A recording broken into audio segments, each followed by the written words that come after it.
नमस्कार. लाडकी बहीण योजनेबद्दलच्या एका खूप महत्त्वाच्या माहितीमध्ये सर्वांचं स्वागत आहे. बऱ्याच जणांना प्रश्न पडलाय की योजनेचे पैसे का मिळत नाहीयेत, नाही का?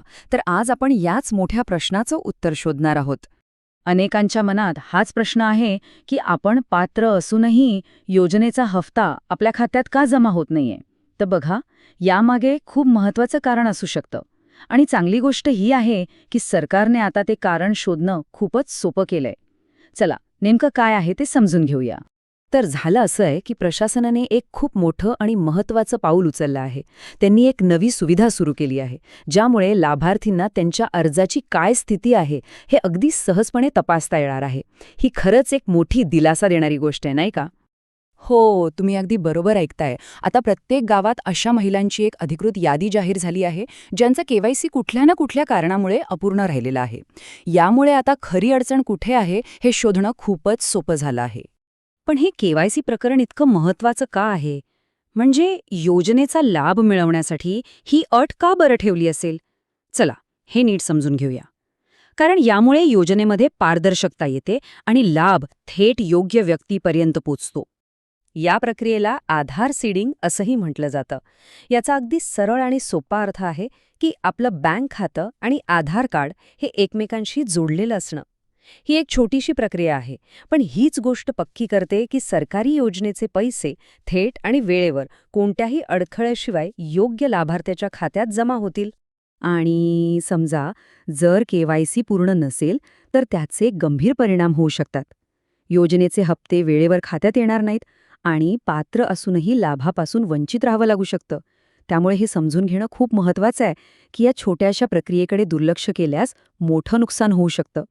ठीक आहे, तर आता सगळ्यात महत्त्वाच्या प्रश्नाकडे येऊया. ही यादी पाहायची कुठे आणि कशी? तर यासाठी प्रामुख्यानं 2 खूप सोपे मार्ग आहेत. हे दोन्ही पर्याय अगदी सोपे आहेत. ज्यांना इंटरनेट किंवा मोबाईल वापरणं फारसं जमत नाही, ते थेट आपल्या ग्रामपंचायतीत किंवा जवळच्या अंगणवाडी केंद्रात जाऊन यादीत आपलं नाव पाहू शकतात. आणि ज्यांना मोबाईल, इंटरनेट वापरायला सोपं वाटतं, त्यांच्यासाठी सरकारी पोर्टल किंवा ॲप हा एक अगदी जलद आणि सोपा पर्याय आहे. चला, तर मग आता ही जी ऑनलाईन पद्धत आहे ना, तिच्याबद्दल जरा सविस्तरपणे बोलूया.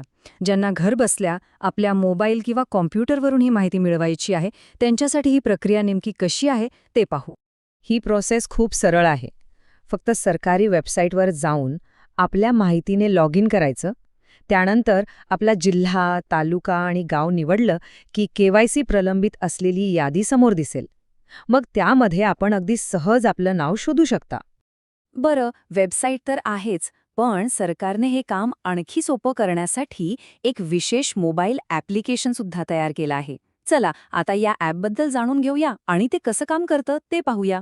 हे ॲप वापरणं तर वेबसाईटपेक्षाही सोपं आहे. फक्त ॲप डाउनलोड करून लॉग इन करा आणि ॲप्लाइड ॲप्लिकेशन्सवर क्लिक करायचं. आपल्या अर्जाची काय स्थिती आहे ती लगेच समोर दिसेल. जर काही अडचण असेल तर तिथेच तशी सूचना आपल्याला मिळून जाईल. आत्ता येतोय आपण सगळ्यात महत्त्वाच्या भागाकडे. समजा यादीमध्ये नाव सापडलं, तर मग पुढे काय करायचं? कारण योजनेचा लाभ मिळणं याच गोष्टीवर अवलंबून आहे. आणि हेच आहे ते सगळ्यात महत्त्वाचं काम.